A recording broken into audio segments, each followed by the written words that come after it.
क्या आपको पता है जिस नूडल्स को आप बड़े चाव से खाते हैं उसमें सुअर की चर्बी मिलाई जाती है, और जिस च्युइंगम को आप बड़े प्यार से चबाते रहे, क्या आपको पता है वो कौन से जानवर की चर्बी से बनाया जाता है? दोस्तों, आज हम आपको जो जानकारी देने वाले हैं उस जानकारी को सुनने के बाद आपके होश पूरी तरह से उड़ जाएंगे। आज हम आपको फैक्ट्री के अंदर सुअर की चर्बी से बनने वाले सभी प्रोडक्ट्स साफ साफ सुअर की चर्बी से बनते दिखाएंगे। दोस्तों, सुअर की चर्बी से बनने वाले ऐसे प्रोडक्ट्स हैं जो आज आपकी डेली रूटीन टाइप में शामिल हो चुके हैं, और साथ ही ये भी बताएंगे कि सुअर की चर्बी किस प्रोडक्ट में पाई जाती है और किस प्रोडक्ट में नहीं। इसकी पहचान का तरीका भी बताएंगे। तो इसीलिए दोस्तों, वीडियो को पूरा देखिए और हमारी बहुत मेहनत से तैयार इस वीडियो को शेयर भी जरूर कर दे। तो चलिए देखते हैं कि कैसे सुअर की चर्बी से खाने की चीजें बनाई जाती है। Number 1, noodles making process. दोस्तों, नूडल्स तो बच्चों को खाना बहुत ही ज्यादा पसंद होता है। दोस्तों, आप जो ये नूडल्स या फिर किसी भी तरह का नूडल्स आप अपने बच्चों को खिलाते हो, इन नूडल्स से आपके बच्चे बीमार पड़ सकते हैं, क्योंकि दोस्तों किसी भी नूडल्स में कंपनियां MSG नाम का इंग्रेडिएंट्स मिलाती है। दोस्तों, इस MSG को कंपनियां सुअर की चर्बी से बनाती है। ये MSG इंग्रेडिएंट्स इन नूडल्स में स्वाद को बढ़ाता है। हालांकि दोस्तों, इस MSG इंग्रेडिएंट्स को मक्का, स्टार्च और गन्ने से भी बनाया जा सकता है, लेकिन ये कंपनियां ज्यादा मुनाफा कमाने के लिए मीट इंडस्ट्री से वेस्ट के रूप में आई सुअर की चर्बी का इस्तेमाल करती है। MSG का मतलब होता है मोनोसोडियम ग्लूटामेट। MSG से सरदर्द होना, चक्कर आना, पेट खराब होना या फिर पेट में जलन होना जैसी कई बीमारियां हो सकती है। दोस्तों, इन नूडल्स को फैक्ट्री के अंदर बनाने के लिए सबसे पहले आटा, मैदा, कई तरह के मसाले, कई तरह के केमिकल्स, MSG पाउडर यानी मोनोसोडियम ग्लूटामेट पाउडर और पानी, इन सब चीजों को एक मिक्सचर में डालकर इन सब चीजों को अच्छे से मिक्स किया जाता है और फिर आटे की तरह गूंदा जाता है। फिर इस गूंदे हुए आटे को 2 बेलनाकार रोलर के बीच में से गुजारा जाता है। इससे आटा एक लंबी शीट के जैसा रूप ले लेता है। अब इस आटे की शीट को कहीं और बहुत सारे रोलर के बीच से गुजारा जाता है। इससे आटे की शीट बिल्कुल पतली हो जाती है। अब आखिर में यह मशीन इस आटे की शीट को नूडल्स की शेप में काटती चली जाती है। यह मशीन इन नूडल्स को एक समान शेप में काट देती है। अब इन नूडल्स को ड्रायर में पकाया जाता है। यहाँ पर ये नूडल्स 80% कुक हो जाते हैं और बाकी के 20% आप अपने घर पर कुक कर ही लेते हैं। अब ड्रायर में ही नूडल्स पकने के बाद नूडल्स को एक और कटर मशीन की मदद से छोटे छोटे नूडल्स के रूप में काट लिया जाता है। अब इन नूडल्स को पन्ने में पैक करके मार्केट में भेज दिया जाता है। ऐसे फैक्ट्री में नूडल्स को तैयार किया जाता है। Number 2, Kurkure making process. दोस्तों, कुरकुरे बनाने के लिए कई चीजों का इस्तेमाल किया जाता है, जैसे कॉर्न मिल, ग्राम मिल और कुरकुरे को कई चीजों से मिलाकर तैयार किया गया स्पेशल मसाला, वो है MSG यानी मोनोसोडियम ग्लूटामेट, जो सुअर की चर्बी से तैयार किया जाता है। इन चीजों का इस्तेमाल किया जाता है। फिर इस रॉ मटेरियल को एक बड़े से ग्राइंडर में डाला जाता है। इन सब चीजों को अच्छी तरह मिक्स करने के बाद इस मिक्सचर को एक कुरकुरे की शेप देकर इन्हें फ्राई किया जाता है और फिर आखिर में इन कुरकुरों में स्पेशल मसाला मिक्स कर दिया जाता है और अब इन कुरकुरों को मशीन पैक कर देती है। Number 3, chewing gum making process. दोस्तों, च्युइंगम जैसे प्रोडक्ट्स बनाने के लिए सबसे पहले गम को एक मिक्सचर में डाला जाता है और फिर इसके ऊपर कुछ आर्टिफिशियल कलर, फ्लेवर और सुअर की चर्बी से तैयार MSG यानी मोनोसोडियम ग्लूटामेट, इन सब चीजों को डाला जाता है और फिर यह मशीन इसे मिक्स करना शुरू कर देती है और इसके ऊपर चीनी या शक्कर की चाशनी डाली जाती है ताकि गंध सॉफ्ट और मीठा बन सके। और फिर इसे अच्छी तरह मिक्स करने के बाद दूसरी मशीन में डालकर एक च्युइंगम का आकार दे दिया जाता है और फिर इसके बाद इसको पैक कर दिया जाता है। Number 4, toffee making process. दोस्तों, टॉफी बनाने के लिए सबसे पहले एक बड़े सारे बर्तन में फ्लेवर, शुगर, MSG यानी मोनोसोडियम ग्लूटामेट जो सुअर की चर्बी से तैयार किया जाता है, इन सब चीजों को एक बड़े सारे बर्तन में उबाला जाता है और फिर बाद में इसे एक बड़े सारे बर्तन में ठंडा होने के लिए रख दिया जाता है।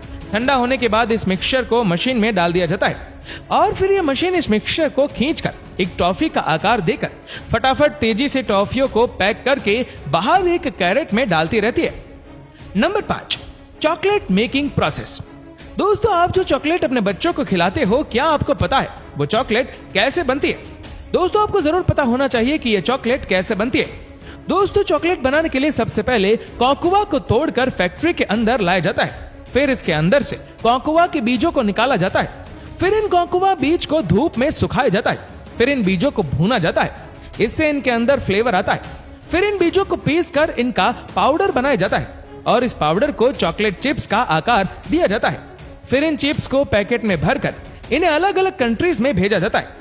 फिर चॉकलेट बनाने वाली कंपनी में इन कॉन्कोवा चिप्स के साथ बटर, शुगर और 3 ऐसे इंग्रेडिएंट्स जो सुअर की चर्बी से बनते हैं, जैसे कि E631, E620 और MSG, इनमें से किसी एक इंग्रेडिएंट्स को मिलाकर इसका एक पेस्ट बना लिया जाता है।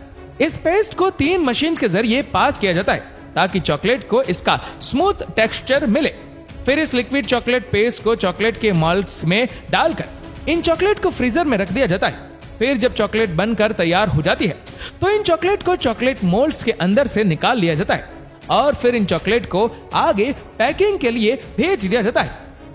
Number 6, sweet making process. दोस्तों, फैक्ट्री में ज्यादा मात्रा में तेजी से गुलाब जामुन बनाने के लिए मावे का एक मिक्सचर तैयार करके इसमें सुअर की चर्बी से तैयार MSG को डाला जाता है। इस मिक्सचर को मशीन में डाल दिया जाता है। ये मशीन खुद ही इस मिक्सचर की छोटी छोटी टुकड़ी काटकर इन टुकड़ों को गोल आकार दे देती है। फिर इनको तेल में फ्राई करके चीनी की बनाई गई चाशनी में 2 घंटों तक रखा जाता है और फिर इन गुलाब जामुन को डब्बों में पैक कर दिया जाता है। इस तरीके से फैक्ट्री में मिठाइयां तैयार की जाती है। Number 7, soap making process. दोस्तों, नहाने का साबुन बनाने के लिए सबसे पहले ग्लिसरीन, फैटी एसिड और सुअर की चर्बी से तैयार MSG जैसे ही इंग्रेडिएंट्स को एक साथ मिलाकर इनका एक बारीक पाउडर बना लेते हैं। उसके बाद इस पाउडर को मशीन में डाल देते हैं। फिर बाकी का साबुन बनाने का सारा काम ये मशीन खुद करती है। ये मशीन नहाने का साबुन ऑटोमेटिकली तैयार कच्चे माल के हिसाब से बनाती चली जाती है। Number 8, capsule making process. दोस्तों, जब भी कोई व्यक्ति बीमार होता है तो उस व्यक्ति को डॉक्टर दवाई के रूप में कैप्सूल भी दे देते हैं। दवाई के रूप में लिया जाने वाला कैप्सूल हर व्यक्ति ने खाया होगा। शायद ही कोई ऐसा व्यक्ति हो जिसने कैप्सूल ना खाया हो। लेकिन दोस्तों, आप ये बात जरूर जानकर चौंक जाएंगे कि कैप्सूल को बनाने में सुअर और सांड के मांस का उपयोग किया जाता है। दोस्तों, कैप्सूल का जो कवर होता है वो दिखने में प्लास्टिक का लगता है, लेकिन दोस्तों ये कवर जिलेटिन से बना होता है। जिलेटिन मांसाहार की श्रेणी में आता है। जिलेटिन बनाने का एकमात्र स्रोत जानवरों का मांस ही होता है। इस जिलेटिन को बनाने के लिए सुअर और सांड का इस्तेमाल किया जाता है, जो इन जानवरों के खून और इनकी जोड़ों के अंदर पाए जाने वाले टिश्यू को उबालकर इस जिलेटिन को प्राप्त किया जाता है और ये जिलेटिन बनाने की सारी प्रक्रिया फैक्ट्री के अंदर ही होती है। दोस्तों, कौन सा कैप्सूल जानवरों के मांस से तैयार किया गया है, इसकी पहचान का सबसे सरल तरीका यह है कि जिस कैप्सूल के पैकेट के ऊपर हार्ड जिलेटिन लिखा होता है वो कैप्सूल जानवरों के खून और मांस से तैयार किया गया होता है। दोस्तों, कैप्सूल फैक्ट्री में बनाने के लिए सबसे पहले कंपनियां कैप्सूल के कवर को तैयार करती है। कैप्सूल के कवर को तैयार करने के लिए कंपनियां सबसे पहले जानवरों के खून और जानवरों की हड्डियों के अंदर से उनका प्रोटीन और टिश्यू को निकालकर इन्हें उबालती है और फिर जिस कलर का कैप्सूल बनाना होता है उस कलर को मिक्स करके कंपनियां एक लिक्विड तैयार कर लेती है। इसके बाद कैप्सूल नुमा मेटल के सांचों को इस लिक्विड में डुबोया जाता है, जिससे इन सांचों पर यह लिक्विड चिपकने के बाद कुछ ही देर में एक कैप्सूल के कवर का रूप ले लेता है। इस तरीके से कैप्सूल की कवर तैयार हो जाती है और फिर इन कैप्सूल के कवर के अंदर दवाई के पाउडर को भरा जाता है। इसके बाद यह मशीन कैप्सूल के ऊपर वाले कवर को और नीचे वाले कवर को अच्छी तरह बंद करके कैप्सूल को तैयार कर देती है और फिर आखिर में इन कैप्सूल को पैक करके मार्केट में भेज दिया जाता है। दोस्तों, कौन सा प्रोडक्ट सुअर की चर्बी से नहीं बना हुआ है, इसकी पहचान का सरल तरीका यह है कि आप जिस प्रोडक्ट को खरीदे उसको खरीदने से पहले उसके पैक पर लिखी इंग्रेडिएंट्स लिस्ट पढ़े। अगर इंग्रेडिएंट्स लिस्ट में आपको MSG, E631 या E620 लिखा दिखे तो तुरंत आप समझ जाए कि इसमें सुअर की चर्बी का इस्तेमाल किया गया है। वेल दोस्तों, इस वीडियो को लेकर आपकी क्या राय है नीचे कमेंट करके जरूर बताएगा और अगर आपको वीडियो अच्छा लगा हो तो इस वीडियो को लाइक करेगा, शेयर करेगा ज्यादा से ज्यादा लोगों तक और ऐसे ही और भी रोचक जानकारियों के लिए सब्सक्राइब करें हमारे YouTube चैनल को और Facebook पर फॉलो करें हमारे पेज को। धन्यवाद।